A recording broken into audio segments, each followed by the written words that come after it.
In today's video, I'm going to go over suprapatellar bursitis. Now, what is suprapatellar bursitis? That is inflammation of the bursa sac just above the kneecap in the patellar, or just above and behind that quadricep tendon. Sometimes it's called quadriceps bursitis. So I'm going to show you 6 tips that we're going to go through to try to reduce your pain, improve your range of motion, and enhance your function. So the first movement we're going to do is called a quad set. So what I'm going to do, I'm just going to have my knee out as flat as I can get it here. And I'm going to tighten up my thigh, working on pushing the back of my knee down into that mat as hard as I can. You know, initially, you may not be able to push down that hard, but you're going to work on trying to push down progressively harder. Sometimes I'll have patients roll up a towel roll or a small bolster, put behind their knee so they can push against that. And you're going to work on trying to hold that for maybe 2 to 5 seconds for 2 to 3 sets, 10 to 15 repetitions, 1 time a day. The next exercise I'm going to do is a straight leg raise. So what I'm working on is really tighten up my thigh. I'm going to feel this in my hip. I'm going to bring my leg straight up so that my heel comes off the mat there, or the bed, or whatever surface that you're on. And I'm going to hold this somewhere between 3 to maybe 10 seconds and back down. Now, if you're not able to hold that with each repetition, you can just perform it with repetitions and then work on being able to hold it. And I complete somewhere between 2 to 3 sets, 10 to 12 repetitions, 1 time a day. Now we're going to complete wall sets. And so what I'm going to do, and I've done this in videos before, just lean against the wall. I'll put my feet, 5, 10, 12 inches away from the wall. Obviously, the farther away from the wall your feet are, the harder this is going to be.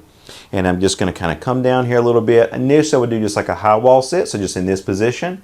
Maybe I'll hold it for 10 to 15 seconds. It just depends on how much pain you have going on as to how long you can hold it and how far down you can go. I do caution you not to go really deep in here too much, because that could irritate the bursa sac a little bit. It may not, but I have had patients go too far, too soon, and that's irritated that. You can then progress that to a wall squat, so just back against the wall. You can put a towel against the wall. You can use one of those exercise balls against the wall if you want to. And I'm just going to squat down and then come right back up. Squat down and then come right back up. Again, focusing on tightening up that thigh, that quad, and also focused on my control of my knee while I'm doing that movement. And I would complete 2 to 3 sets for 10 to 12 repetitions, 1 time a day. Now this exercise I call step outs. So what I'm going to do, we're going to say that it's my left knee that has the inflamed bursa here. And I can hold onto a surface if I need to, the back of a couch or a chair, countertop. But if not, if you don't need that, you're just going to go like this, straighten out your knee, tighten up your thigh, and then I'm going to kind of step out to the side with my toe and then come right back. Step out to the side with my toe and come right back. Now, to progress that and make that a little harder, I'm going to bend my knee a little bit, just a little bend in the knee, and then I'm going to step out and then come back. Step out and come back. So initially start with your knee locked out, nice and straight, and then you can progress to bending the knee. And I would complete somewhere between 2 to 3 sets of 10 to 12 repetitions, 1 time a day. Now we're going to add in a quad stretch to this, or a stretch to the thigh. So you can start off in a sitting position. So let's just say that I'm sitting. I'm not in a chair now. We're going to say that I'm sitting, and I'm going to pull my knee back just like this. I'm going to stretch the quad here. Now you're going to hold that for 10 to 20 seconds and repeat that 2 or 3 times.